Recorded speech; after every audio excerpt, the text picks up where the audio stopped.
إنا أرسلناه في ليلة القدر وما أدراك ما ليلة القدر ليلة القدر خير من ألف شهر تنزل الملائكة والروح فيها بإذن ربهم من كل أمر سلام هي حتى مطلع الفجر সূরাতুল কদর।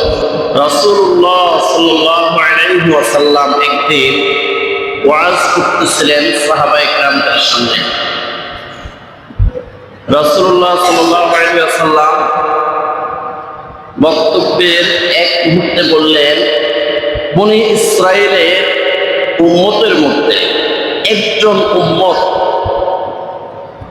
1000 মাস ধরে সারাদিন রোজা রেখেছে, আল্লাহর পথে জিহাদ করেছে, আর সারা রাত্রি দাঁড়িয়ে দাঁড়িয়ে ইবাদত করেছে।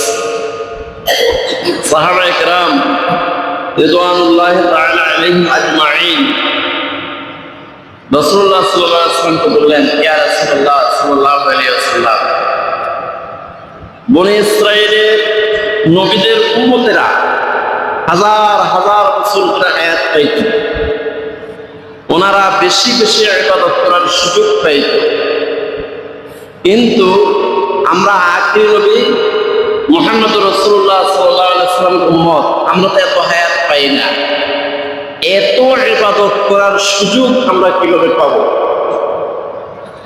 তখন সাথে সাথে সূরাতুল কদর নিয়ে হযরত জিবরাইল আলাইহিস সালাম হাজির হয়ে ঘোষণা দিলেন, ইন্না আরসালনাহু ফি লাইলাতিল কদর, নিশ্চয়ই আমি এই মহাবিশ্বে মহাবিশ্বয় মহাগ্রন্থ আল কোরআন নাযিল করেছি এই লাইলাতুল কদরে।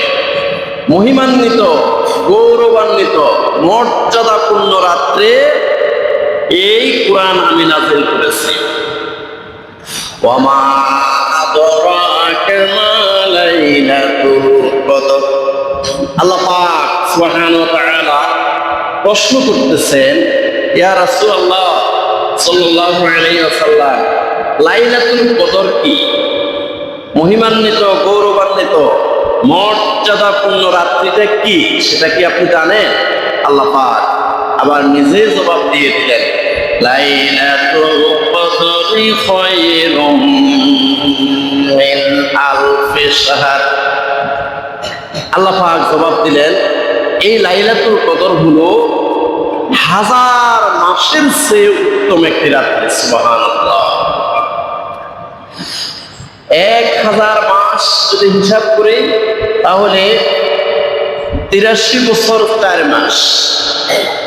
এক রাত্রে যদি কোনো বান্দা, আল্লাহর খাঁটি কোনো মুমিন বান্দা যদি ইখলাসের সহিত একদম একনিষ্ঠ চিত্তে যদি সারা রাত্রে ইবাদত করে, তাহলে 83 বছর 4 মাসের চেয়েও বেশি সওয়াব, বেশি নেকি আল্লাহ পাক রব্বুল আলামিন দান করে দিবেন। সুবহানাল্লাহ।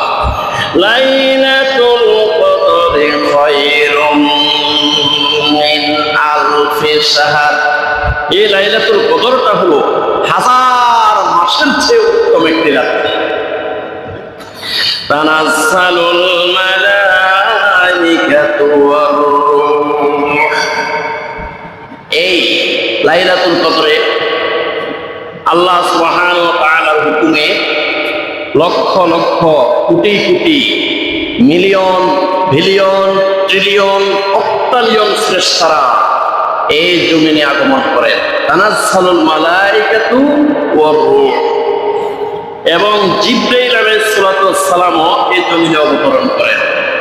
জিবরাইল আলাইহিস সালাম একটি সবুজ পতাকা নিয়ে কাবা শরীফের উপরে অবস্থান করেন, আর সমস্ত ফেরেশতাদেরকে সারা বিশ্ব ব্রহ্মাণ্ডের মধ্যে ছড়িয়ে ছিটিয়ে দেয়। আল্লাহর বান্দারা যখন ইবাদত করে, ওই ফেরেশতারা তখন মুসাফাহা করে, মুআনাকা করে। আর আল্লাহর বান্দারা যখন মুনাজাত করে, দোয়া করে, তখন ওই ফেরেশতারা আমিন আমিন বলে। আর বান্দারা কি কি দোয়া করেছে সমস্ত দোয়াগুলো কাগজের মধ্যে লিপিবদ্ধ করে। বান্দা যখন একনিষ্ঠ চিত্তে আল্লাহর কাছে ক্ষমা চায়, কায়ে মনোবাক্যে নিজের গুনার কথা স্মরণ করে আল্লাহর কাছে যখন নিজেকে হীন ক্ষীণ মনে করে আল্লাহকে মহান রব, মহান সৃষ্টিকর্তা, একমাত্র ক্ষমাকারী বলে যখন স্বীকার করে, আল্লাহ আমাকে ক্ষমা করে দাও, আর কখনো গুনাহ করব না। আল্লাহ পাক সুবহানাহু ওয়া তাআলা যখন ওই বান্দাকে ক্ষমা করে দেয়, ফেরেশতারা সাথে সাথে ওই আল্লাহর বান্দার সাথে মুআনাকা করে। ঠিক ওই মুহূর্তে ওই আল্লাহর বান্দার অন্তর এবং দেহ দুইটাই শীতল হয়ে যায়। সুবহানাল্লাহ। এই জন্য কোন একজন মুমিন বান্দা লাইলাতুল কদরে যখন নিজের দেহের মধ্যে একটা শীতলতা অনুভব করবে, তখন ওই মুমিন বান্দা মনে করতে হবে যে হ্যাঁ, এই মুহূর্তে আমার সাথে ফেরেশতারা মুআনাকা করেছে। আল্লাহু আকবার। তানাজ্জালুল মালায়েকাতু ওয়ার রূহু ফিহা বিইذনি রাব্বিহিম মিন কুল্লি আমর। আল্লাহর হুকুমে সারা রাত্রি ফেরেশতারা এই কার্যক্রমগুলো চালিয়ে থাকেন। সালামুন ইয়া হাত্তা মাতলাইল ফজর। আর সারা রাত্রি শুধু শান্তি আর শান্তি। এই লাইলাতুল কদরের সারা রাত্রি শুধু শান্তি, আল্লাহর পক্ষ থেকে শুধু শান্তি, রহমত, বরকত, মাগফিরাত, সাকিনা, শুধু শান্তি নাযিল হয়।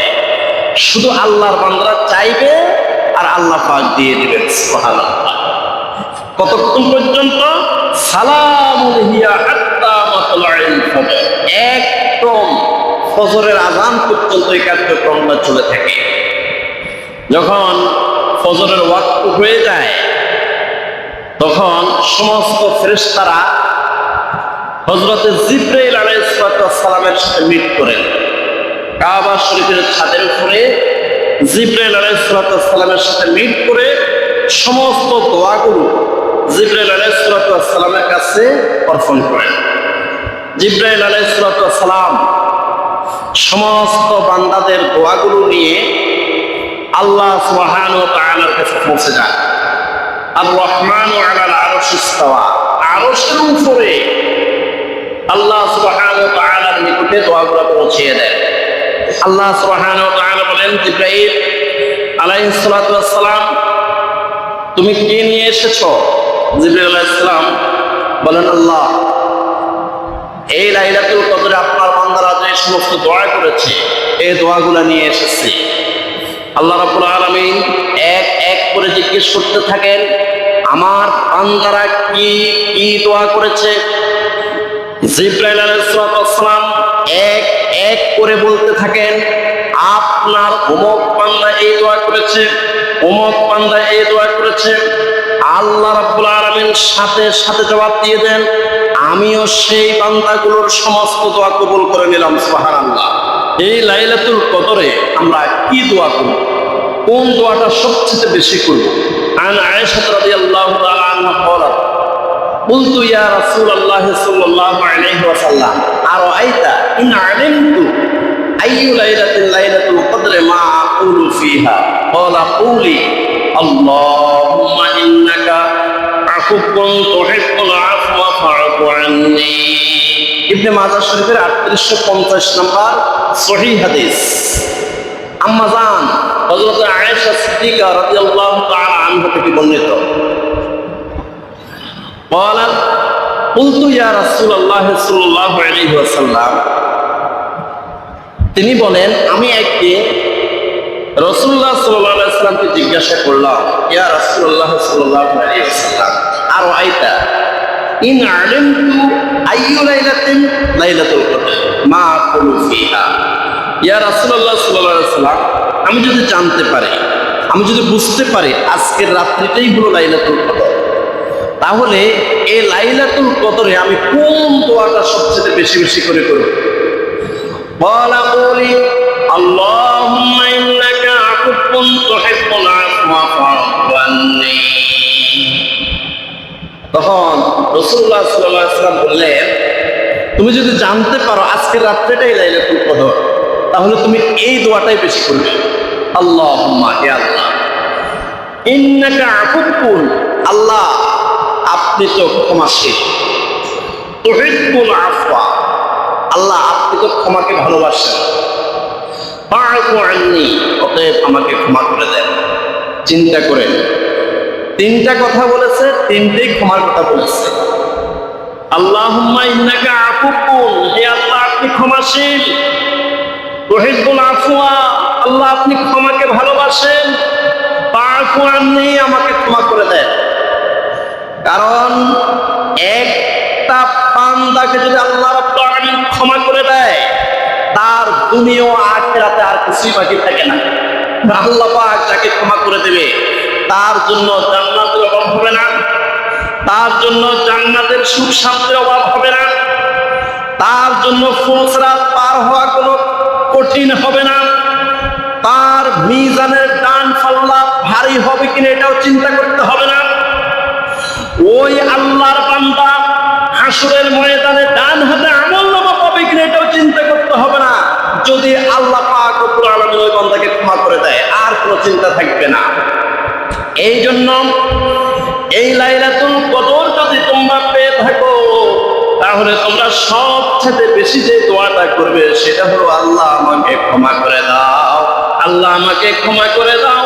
আল্লাহুম্মা ইন্নাকা আফুউন, আল্লাহ আপনি ক্ষমাশীল, আপনি ক্ষমাশীল, তুহিব্বুল আফওয়া, আল্লাহ আপনি ক্ষমাকে পছন্দ করেন, ফা'ফু আন্নী, আল্লাহ আমাকে ক্ষমা করে দেন। একটা বান্দাকে আল্লাহ ক্ষমা করে দিলে আর কোন স্টেশনে তার পড়া নাই। মরণ, কবর, হাসর, মিজান, ফুলসিরাত, কোন স্টেশনে তার আর পড়া নাই। লা খাউফুন আলাইহিম ওয়ালা হুম ইয়াহজানুন, দুনিয়া ও আখিরাতে আর তার কোনো ধরা নাই। এই জন্য সবচেয়ে বড় দোয়া হলো, আল্লাহ আমাকে ক্ষমা করে দাও। আস্তাগফিরুল্লাহ, আস্তাগফিরুল্লাহ, আস্তাগফিরুল্লাহ, আল্লাহ আমাকে ক্ষমা করে দাও, আল্লাহ আমাকে ক্ষমা করে দাও। এটা সবচেয়ে বড় দোয়া, এর উপর আর কোনো দোয়াই হতে পারে না। কোন একজন মুমিন বান্দা যদি একনিষ্ঠ চিত্তে শুধুমাত্র আল্লাহকে খুশি করার জন্য, শুধুমাত্র জাহান্নাম থেকে বাঁচার জন্য, শুধুমাত্র নিজের গুনাহ আল্লাহর পক্ষ থেকে ক্ষমা নেওয়ার জন্য সারা রাত্রি যদি ইবাদত করে, তাহলে তার জীবনের সবগুলো গুনাহ মাফ করে দেওয়া হয়। মান কামা লাইলাতাল কদরে ঈমানাও ওয়া ইহতিসাবান গুফিরা লাহু মা তাকাদ্দামা মিন যামবিহি। বুখারী শরীফের 1901 নম্বর সহিহ হাদিস। রাসূলুল্লাহ সাল্লাল্লাহু আলাইহি ওয়াসাল্লাম বলেন, মান কামা লাইলাতাল কদরে ঈমানাও ওয়া ইহতিসাবান, কোন একজন মুমিন বান্দা যদি খাঁটি ঈমানের সহিত একনিষ্ঠ চিত্তে যদি সারা রাত্রি ইবাদত করে লাইলাতুল কদরে, ওয়া ইহতিসাবান, শুধুমাত্র সওয়াবের আশায়, শুধুমাত্র নেকের আশায়, শুধুমাত্র জাহান্নাম থেকে মুক্তির জন্য, শুধুমাত্র আল্লাহর পক্ষ থেকে ক্ষমা পাওয়ার জন্য, ঈমানাও ওয়া ইহতিসাবান, ঈমানের সহিত এবং সওয়াবের নিয়তে, গুফিরা লাহু মা তাকাদ্দামা মিন যামবিহি, তার জীবনের যতগুলো গুনাহ আছে, তার জীবনের যত পাপ আছে, সমস্ত পাপগুলো ক্ষমা করে দিবে কে? আল্লাহু আকবার, আল্লাহু আকবার। রাসূলুল্লাহ সাল্লাল্লাহু আলাইহি ওয়াসাল্লাম একদিন এই লাইলাতুল কদরের সঠিক তারিখটা বলার জন্য বের হয়েছিলেন। আমাদের এই বিভিন্ন সমাজের মধ্যে, মাহফিলের মধ্যে, জলসার মধ্যে, মসজিদের মধ্যে অনেক সময় মুসল্লিরা শ্রোতারা অনেক সময় পাক বেতনটা লেগে যায়, মারামারি কিলাকালি লেগে যায়। একজন আরেকজনের সাথে তর্কাতর্কি লাগে। তো রাসূলুল্লাহ সাল্লাল্লাহু আলাইহি ওয়াসাল্লামও একদিন এই লাইলাতুল কদরের সঠিক তারিখটা, নির্দিষ্ট তারিখটা বলার জন্য সাহাবায়ে কেরামদের সামনে এসেছিলেন।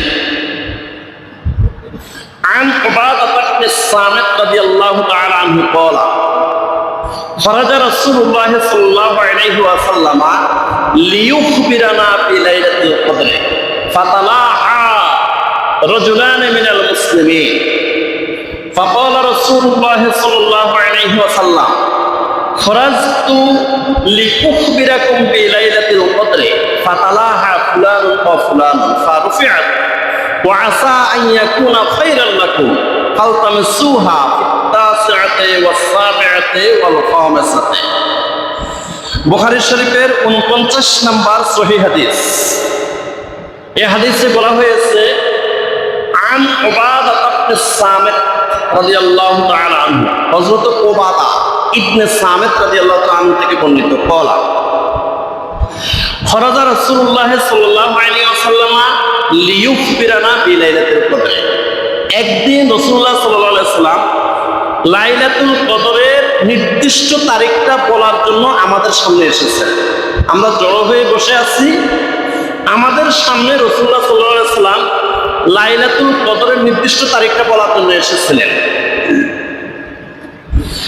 ফাতালাহা রাজুলানি মিনাল মুসলিমিন, রাসূলুল্লাহ সাল্লাল্লাহু আলাইহি ওয়াসাল্লাম নির্দিষ্ট তারিখটা বলবেন, ঠিক এই মুহূর্তে দুইজন মুসলমান ঝগড়া লেগে গেছে, দুইজন মুসলমান বাক বেতনটা লেগে গেছে। এখন এই দুইজন মুসলমানকে মিলিয়ে দিতে দিতে, এই দুইজন মুসলমানের মধ্যে মিল সৃষ্টি করে দিতে দিতে রাসূলুল্লাহ সাল্লাল্লাহু আলাইহি ওয়াসাল্লামের জেহেন থেকে ওই নির্দিষ্ট তারিখটা উঠে গেছে। فقال رسول الله صلى الله عليه وسلم خرجت لأخبركم بليلة القدر فتلاحى فلان وفلان। এই আমি তো নির্দিষ্ট তারিখটা বলার জন্য তোমাদের সামনে এসেছিলাম, নির্দিষ্ট তারিখটা আমি ঠিক বলবো, ঠিক এই মুহূর্তে ফাতালাহা ফুলান ওয়া ফুলান, এই দুইজন মুসলমান ঝগড়া লেগে গেছে। ফারুফিআত, এই কারণে আমার ব্রেন থেকে, আমার মগজ থেকে লাইলাতুল কদরের নির্দিষ্ট তারিখে উঠে গেছে। ওয়া আসা আন ইয়াকুনা খায়রান লাকুম, তবে হ্যাঁ, এটা হয়তো তোমাদের কল্যাণের জন্যই হয়েছে। আমি নির্দিষ্ট একটা তারিখ বলে দিলে তোমরা ইবাদত করতে কয় রাত্রি? এখন নির্দিষ্ট তারিখ উঠে গেছে, নির্দিষ্ট তারিখটা আমার জেহেন থেকে চলে গেছে। এখন তোমরা ইবাদত করবে কয় রাত্রি? 5 রাত্রি তোমরা ইবাদত করবে। وعسى أن يكون خيرا لكم فالتمسوها في التاسعة والسابعة والخامسة। তো তোমাদের ঝগড়া মিটাতে মিটাতে সঠিক তারিখটা চলে গেছে। এখন তোমরা 5 রাত্রি ইবাদত করবে, বিশেষ করে 29, 27, 25, এই যে 5টি রাত্রি আছে, এই 5টি রাত্রিতে তোমরা সারা রাত্রে ইবাদত করবে। এই জন্য রাসূলুল্লাহ সাল্লাল্লাহু আলাইহি ওয়াসাল্লাম বলেন, তাহাররাও লাইলাতুল কদর ফিল বিত্রি মিনাল আশরিল আওয়াখির মিন রমাদান। বুখারী শরীফে 2017 নম্বর সহিহ হাদিস। রাসূলুল্লাহ সাল্লাল্লাহু আলাইহি ওয়াসাল্লাম বলেন, তাহাররাও লাইলাতুল কদর, লাইলাতুল কদরকে তোমরা তালাশ করো, লাইলাতুল কদরকে তোমরা খুঁজো, লাইলাতুল কদরকে অন্বেষণ করো। তাহাররাও লাইলাতুল কদর ফিল বিত্রি মিনাল আশরিল আওয়াখির মিন রমাদান, রমজানের শেষ 10 দিনের বেজো রাত্রিতে তোমরা লাইলাতুল কদরকে খুঁজে বেড়াও, লাইলাতুল কদরকে তোমরা খুঁজো। এই 5টি বেজো রাত্রি তোমরা লাইলাতুল কদর খুঁজে বেড়াও, আর এই 5টি বেজো রাত্রি যেন ছুটে না যায়। এই জন্য রাসূলুল্লাহ সাল্লাল্লাহু আলাইহি ওয়াসাল্লাম রমজানের শেষ 10 দিন ইতিকাফ করতেন। সুবহানাল্লাহ বলেন। 27 তারিখ যে আমরা উদযাপন করি, এটার একটা হাদিস আছে। এই হাদিসটা হলো মুসলিম শরীফের 1671 নম্বর সহিহ হাদিস।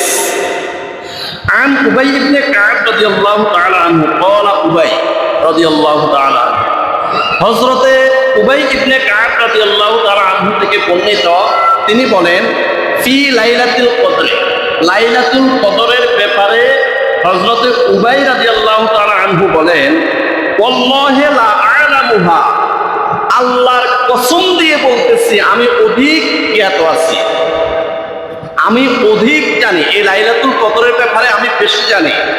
ওয়া আকসারু ইলমি হিয়াল লাইলাত, লাইলাতুল কদরটা কোন রাত্রিতে, এই ব্যাপারে আমার কাছে অধিক জ্ঞান আছে, আমি জানি। সেটা কি?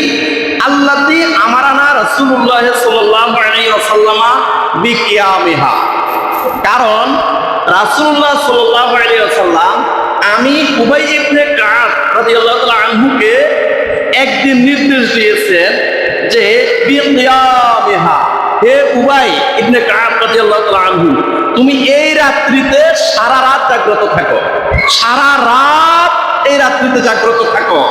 ইয়া লাইলাতুস সাবঈ ওয়া ইশরিনা, যেদিন আমাকে রাসূলুল্লাহ সাল্লাল্লাহু আলাইহি ওয়াসাল্লাম নির্দেশ দিয়েছেন, হে উবাই ইবনে কাব রাদিয়াল্লাহু তাআলা আনহু, তুমি এই রাত্রে সারা রাত জাগ্রত থেকে ইবাদত করো, ওই রাত্রিটা ছিল 27 রাত্রি। সুবহানাল্লাহ। তো সেই সূত্রে আমাদের দেশে আমরা 26 তারিখ দিবাগত রাত্রি বা 27 রাত্রি আমরা সারা রাত্রি আনুষ্ঠানিকভাবে আমরা জাগ্রত থাকার চেষ্টা করি। তো এটা একটা গবেষণা করেছে ইমামে আজম হযরত আবু হানিফা রাহমাতুল্লাহি আলাইহি, উনি অনেক বড় বিজ্ঞ মাহের আলেম ছিলেন। উনি দেখলেন যে লাইলাতুল কদরের মধ্যে 9টা অক্ষর আছে, লাম ইয়া লাম তা, আলিফ লাম কফ দাল র। লাইলাতুল কদরের মধ্যে মোট 9টা অক্ষর আছে। এখন সূরা কদরের মধ্যে আল্লাহ পাক এই লাইলাতুল কদরকে মোট 3বার বলেছেন, ইন্না আনজালনাহু ফি লাইলাতুল কদর ওয়া মা আদরাকা মা লাইলাতুল কদর, লাইলাতুল কদরে খায়রুম মিন আলফি শাহর। সূরা কদরের মধ্যে আল্লাহ পাক মোট 3বার লাইলাতুল কদর বলেছেন, আর প্রত্যেকটা লাইলাতুল কদরের মধ্যে 9টা করে অক্ষর আছে। তাহলে 3 নং ইমামে আজম আবু হানিফা রাহমাতুল্লাহি আলাইহি উনি গবেষণা করলেন যে এই 27 রাত্রিতেই লাইলাতুল কদর হওয়ার বেশি সম্ভাবনা। সুবহানাল্লাহ বলেন। তো এই জন্য আমাদের দেশে যুগ যুগ ধরে এই রাত্রিতে আমরা উদযাপন করে থাকি। তবে আমরা ইবাদত করব 5টি রাত্রি, 5টি বেজো রাত্রি আমরা ইবাদত করব। তবে আমরা আনুষ্ঠানিকভাবে এই রাত্রিতে আমরা উদযাপন করে থাকি। তিরমিজি শরীফের 3545 নম্বর হাসান সহিহ হাদিস, রাসূলুল্লাহ সাল্লাল্লাহু আলাইহি ওয়াসাল্লাম বলেন, রগেমা আনফু রাজুলিন, সেই ব্যক্তি ধ্বংস হোক, সেই ব্যক্তি ধ্বংস হোক, সেই ব্যক্তি নিপাত যাক। যুকিরতু ইনদাহু ফালাম ইউসাল্লি আলাইয়া, যে ব্যক্তির নিকটে আমার নাম উল্লেখ হয়েছে মুহাম্মদ, কিন্তু সেই ব্যক্তি সাল্লাল্লাহু আলাইহি ওয়াসাল্লাম বলে নাই, অর্থাৎ দুরূদ শরীফ পড়ে নাই। যে ব্যক্তির সামনে আমার নাম উল্লেখ করা হয়েছে কিন্তু আমার উপরে দুরূদ শরীফ পড়ে না, সেই ব্যক্তি ধ্বংস হয়ে যায়। রগেমা আনফু রাজুলিন, সেই ব্যক্তিও ধ্বংস হয়ে যায়, সেই ব্যক্তিও নিপাত যায়, সেই ব্যক্তির উপরেও আল্লাহর লানত, আল্লাহর আযাব ও গজব নাযিল হোক। দাখালা আলাইহি রমাদান, যেই ব্যক্তির নিকটে রমজান মাস এসেছে, রমজানের সওগাত তার নিকটে এসেছে, রহমত মাগফিরাত আযাতের মাস তার নিকটে এসেছে, যে ব্যক্তির নিকটে দাখালা আলাইহি রমাদান, রমজান মাস এসেছে, সুমান সালাকা, এরপরে রমজান মাস এসে রমজান মাস চলেও গেছে, কবলা আইয়ুব ফারালাহু, সে আল্লাহর পক্ষ থেকে ক্ষমা নিতে পারে নাই, আল্লাহর পক্ষ থেকে নাজাত নিতে পারে নাই, আল্লাহর পক্ষ থেকে জান্নাত উসুল করতে পারে নাই, আল্লাহর পক্ষ থেকে জাহান্নাম থেকে মুক্তি নিতে পারে নাই। কবলা আইয়ুব ফারালাহু, আল্লাহর পক্ষ থেকে সে ক্ষমা নিতে পারে নাই, তার উপর আল্লাহর লানত, তার উপর আল্লাহর গজব, এবং সে ধ্বংস হয়ে যায়, সে নিপাত যায়। নাউযুবিল্লাহ বলেন। রগেমান ফুরাজুলিন, সেই ব্যক্তিও ধ্বংস হয়ে যায়।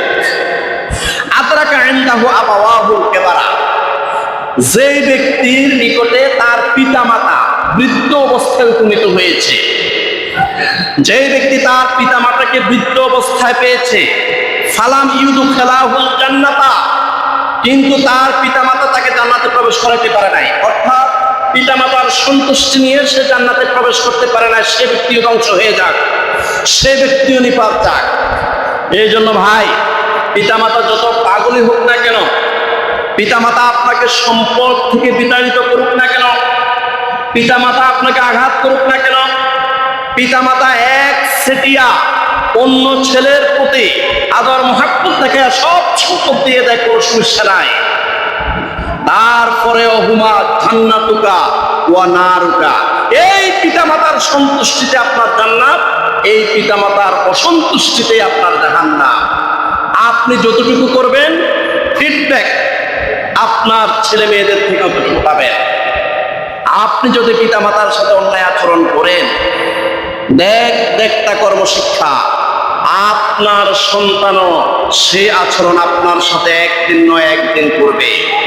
আপনার বাবাকে আপনি বস্তায় ভরে আপনি জঙ্গলে রেখে এসেছেন, সন্তান বলবে এই বস্তাটা রেখে দেন বাবা। কেন? আপনিও যখন বৃদ্ধ হবেন, আমি তখন বড় হয়ে যাব, আপনাকেও বস্তায় ভরে এইভাবে জঙ্গলে রেখে আসবো। নাউজুবিল্লাহ বলেন। তো এই জন্য হুমা জান্নাতুকা ওয়া নারুকা, এই পিতামাতার সন্তুষ্টিতে জান্নাত, এই পিতামাতার অসন্তুষ্টিতেই জাহান্নাম। দোয়া কবুলের সবচেয়ে গুরুত্বপূর্ণ দুইটা সময়, একটা হলো ইফতারের পূর্ব মুহূর্তে, আরেকটা হলো আমরা যখন সাহারি খাইতে উঠি, ওই সময়টা হলো তাহাজ্জুদের সময়। এই দুইটার সময়ে নিশ্চিত দোয়া কবুল হয়ে যায়। রাসূলুল্লাহ সাল্লাল্লাহু আলাইহি ওয়াসাল্লাম বলেন, লিস-সাইমি ইনদা ফিত্রিহি দাওয়াতুন মুস্তাজাবাত। ইবনে মাজাহ শরীফের 1753 নম্বর যঈফ হাদিস। রাসূলুল্লাহ সাল্লাল্লাহু আলাইহি ওয়াসাল্লাম বলেন, লিস-সাইমি ইনদা ফিত্রিহি, যে প্রত্যেকটা রোজাদারের জন্য একটা দোয়া কবুলের সময় আছে, নিশ্চিত দোয়া কবুল, নিশ্চিত, কোনো সন্দেহ নাই। দাওয়াতুন মুস্তাজাবাতুন, ওই সময় দোয়া করবে সাথে সাথে কবুল। কোন সময়? লিস-সাইমি ইনদা ফিত্রিহি, ইফতারির সামনে নিয়ে 5 মিনিট 10 মিনিট যাই থাকুক না কেন, শুধু আল্লাহর কাছে দোয়া করবেন, চোখটা বন্ধ করে শুধু আল্লাহর কাছে চাইবেন, যা চাইবেন সব কবুল, সব কবুল। সুবহানাল্লাহ। লিস-সাইমি ইনদা ফিত্রিহি দাওয়াতুন মুস্তাজাবাতুন, ইফতারির সামনে নিয়ে যা দোয়া করবেন সব দোয়াগুলো কবুল করবে কে? আরেকটা দোয়া কবুলের সময়, ওই সময় তো আমরা অবশ্যই উঠি। আপনারা কি সাহারি খান? সাহারি খান? তাহলে তো তাহাজ্জুদের সময় ওঠেন। আরে ভাই সময় নাই, কম পক্ষে 2 রাকাত পড়েন, কম পক্ষে 2 রাকাত। 2 রাকাত নামাজ পড়ে আল্লাহর কাছে যা চাইবেন তাই কবুল হয়ে যাবে। বুখারী শরীফের 1145 নম্বর সহিহ হাদিস। রাসূলুল্লাহ সাল্লাল্লাহু আলাইহি ওয়াসাল্লাম বলেন, ইয়ানজিলু রাব্বুনা তাবারাকা ওয়া তাআলা কুল্লা লাইলাতিন ইলাস সামাঈদ দুনিয়া। আল্লাহ সুবহানাহু ওয়া তাআলা প্রত্যেক রাতে প্রথম আসমানে অবতরণ করেন। এমন কোন একটা রাত্রি নাই যে রাত্রি অবতরণ করেন না। প্রত্যেক রাত্রে আল্লাহ সুবহানাহু ওয়া তাআলা প্রথম আসমানে অবতরণ করেন। হিনা ইয়াবকা সুলসুল লাইলিল আখির, যখন রাত্রির 3 ভাগের 1 ভাগ বাকি থাকে, অর্থাৎ রাত্রির 3 ভাগের 2 ভাগ যখন অতিক্রান্ত হয়ে যায়, রাত্রির শেষ ভাগে আল্লাহ সুবহানাহু ওয়া তাআলা প্রথম আসমানে অবতরণ করেন। ইয়াকুলু মান ইয়াদউনি ফাআস্তাজিবা লাহু, আল্লাহ সুবহানাহু ওয়া তাআলা প্রথম আসমানে অবতরণ করে ডাকতে থাকেন, মান ইয়াদউনি, কে আছো দোয়া করার মতো, কে আছো মুনাজাতকারী, কে আছো প্রার্থী, আমার কাছে চাও, আমার কাছে দোয়া করো, ফাআস্তাজিবা লাহু, আমি তোমাদের সবগুলো দোয়া কবুল করে নেব। সুবহানাল্লাহ। মান ইয়াসআলুনি ফাউতিয়াহু, আমার কাছে কোন প্রার্থী আছো কি? আমার কাছে সুয়ালকারী কেউ আছো? আমার কাছে চাওয়ার মতো কেউ আছো? আমার কাছে এই মুহূর্তে চাও, এই শেষ রাত্রি আমার কাছে চাও, আমি সব কিছু তোমাদেরকে দিয়ে দেব। মাইয়াস্তাগফিরুনি ফাগফিরা লাহু, আমার কাছে কেউ ক্ষমা প্রার্থী আছো? আমার কাছে কেউ ক্ষমা প্রার্থী আছো? মাইয়াস্তাগফিরুনি, কেউ আছো ক্ষমা প্রার্থী? গুনাহগার, পাপিষ্ঠ, অপরাধী, হতাশ হয়ে গেছো, লা তাকুনাতু মির রাহমাতিল্লাহ, হতাশ হইও না, হতাশ হইও না। তোমার গুনাহ যদি হয় পাহাড় পরিমাণ, আমার রহমত, আমার মাগফিরাত, আমার ক্ষমা হলো আকাশ পরিমাণ। সুবহানাল্লাহ। মাইয়াস্তাগফিরুনি ফাআগফির লাহু। কেউ আছো ক্ষমা প্রার্থী? গুনাহ করতে করতে অন্তর জ্বালিয়ে পুড়িয়ে ছারখার করে ফেলেছ, হতাশ হয়ে গেছ, নিজেকে জাহান্নামী মনে করতেছ, হায় হায় আমি জাহান্নামী হয়ে গেছি, আমাকে আল্লাহ পাক কখনো ক্ষমা করবে না, এমন হতাশ হয়ে গেছ। মাইয়াস্তাগফিরুনি, আসো আসো আসো, এই গভীর রাত্রে, রাতের শেষ ভাগে আসো, আমার কাছে চাও, আমার কাছে ক্ষমা চাও, আমার কাছে ক্ষমা চাও, আমার কাছে ক্ষমা চাও। মাইয়াস্তাগফিরুনি ফাআগফির লাহু। আমি তোমাদের সব গুনাহ মাফ করে দেব। সুবহানাল্লাহ। প্যারা হাজরিন, তো এই রমজান মাসে অবশ্যই আমরা সাহারি খেতে উঠি, আর সাহারির সময়টাই হলো তাহাজ্জুদের সময়, ঠিক না? তাহাজ্জুদের সময়টাই তো, এই সাহারির সময়টাই তো তাহাজ্জুদের সময়। এই যে একটা বিশাল সুযোগ, এই সুযোগটা আমরা যারা হাত ছাড়া করতেছি, আমাদের মতো হতভাগা আর কেউ নাই, আমাদের মতো দুর্ভাগা আর কেউ নাই, যারা সাহারি খাইতে উঠি কমপক্ষে 2 রাকাত নামাজ পড়ে আল্লাহর কাছে ক্ষমা চাই না। আমাদের মতো দুর্ভাগা আর কে হতে পারে?